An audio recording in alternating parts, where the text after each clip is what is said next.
Holy shit. That backstory.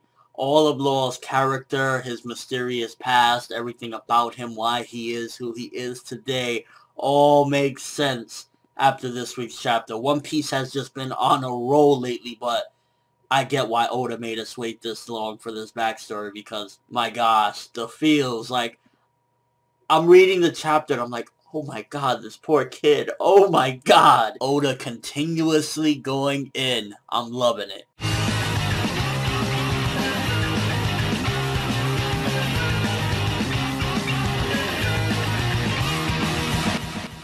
I mean, the amount of things that this poor kid had to endure in this backstory. I'm surprised he's not even more fucked up. I'm surprised he's not just... Something has to happen in between the Law that we see in this backstory and the Law that we see in our present to make him somewhat sane and have some sort of sanity. Simply because, I mean, the amount of things he went through, just... It's crazy. I couldn't even begin to imagine something like that.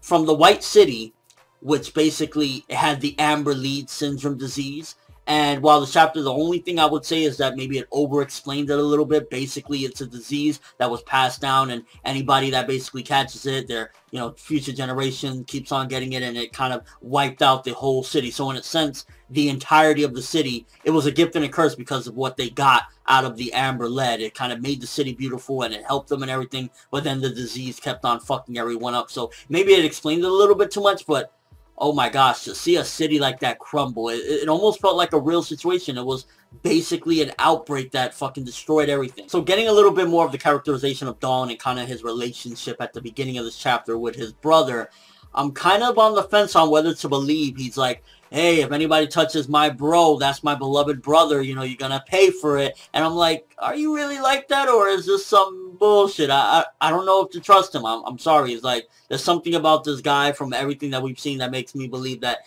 even his little brother, he might not really give a fuck about. But man, I mean, to see that a little kid, going back to Law, a little kid hid in a pile of corpses to escape from his city.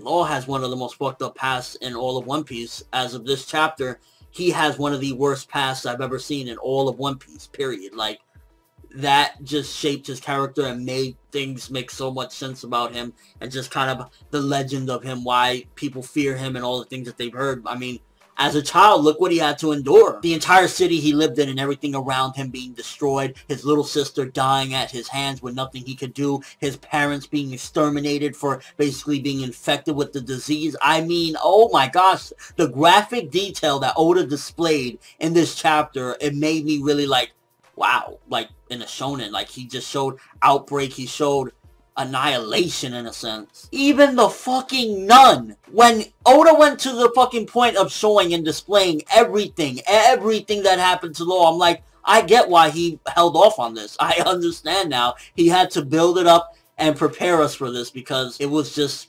heart-wrenching. Now, regarding the ending with Law stabbing Corazon through the back, honestly, first and foremost, he's obviously not dead, simply because if he is dead, then it would make no sense as to why Law in the present time would give two shits and a fuck about him and say, this is for Corazon, this is revenge for him or whatever. So in between now, there's still time left. There's probably going to be a couple years because remember also there was a bit of a time difference in between now and when ultimately, things start going down when Corazon dies, because it's 15 years ago and it's supposed to happen 13 years ago. So there's still going to be 2 more years. I'd imagine we're probably going to get at least a couple more chapters regarding this flashback, simply because it's supposed to, work out the kinks of how Corazon and Law actually gained the friendship. And I'm glad that we're getting the full details of this flashback. While we didn't necessarily go through the depths of what Doflamingo went through, and that's kind of a little bit like, oh, I would have liked to really see what he went through. Ultimately, getting to see every little detail of what happened to Law, it makes sense. It just kind of adds to his character and makes things make so much sense with the characterization and the rumors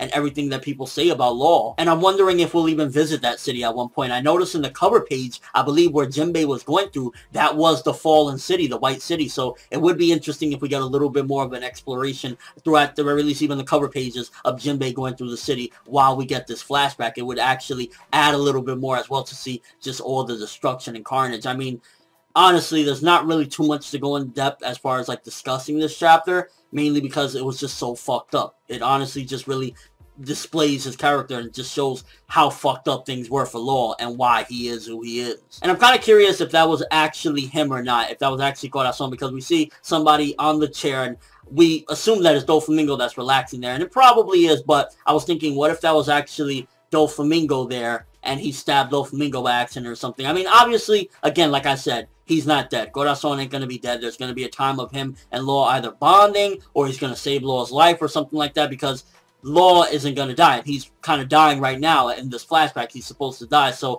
I'm imagining it's going to be Corazon that saves him, and that's why he's going to feel this debt to him. So unfortunately, like, we know what's going to happen here, but it just kind of adds more to, like, Law at this age was able to, you know, say, I don't give a fuck, and just start stabbing people and doing whatever he wants. And I'm imagining he's probably going to go after Buffalo next, so that way there's no witnesses. And simply put, this was an incredible chapter. This was a great chapter. The only small flaw I would say is it went a little bit too over-detailed with certain aspects that kind of, like, I understood it in the first time. They didn't need to keep going in great detail about every little thing, but just, I mean, even if you could see the reactions from Doflamingo's crew, some of them are just like, my gosh, we're eating here, what are you saying? Like, so that just goes to show just how hardcore Law is, and overall this was just heart-wrenching and really fucking sad. I'm giving this one 9 out of 10. I don't give a fuck. One Piece has been just on a roll lately, and I'm absolutely loving every minute of it. But let me know what you guys think. What did you think about Law's backstory? I mean, heart-wrenching as fuck to me. I couldn't even begin to imagine something like that. And ironically enough, do you feel as though it puts a lot in common between Law and Doflamingo, and maybe that's why Doflamingo at a certain point kind of felt like, yeah, Law can be my right-hand man, because he came from such destruction and kind of a fucked up life as Doflamingo, although from what it seems as of right now, it looks like Law had a way more fucked up past than Doflamingo did. And what do you think is going to happen now that Law seemingly broke the rules and stabbed Corazon? Is Doflamingo going to forgive him? I'm leaning more along the lines of Doflamingo's going to say, if that is truly Corazon that he stabbed and that's Doflamingo relaxing, he's probably going to pardon this, because I just don't buy the fact that Doflamingo, same man that killed his father and ripped his head off and went to Marijo's to say, hey, you know, here's my father's head, let me be a royal guy again, is going to just say, oh, my brother. Like, I'm not sure what's going to happen. Your overall thoughts of this chapter?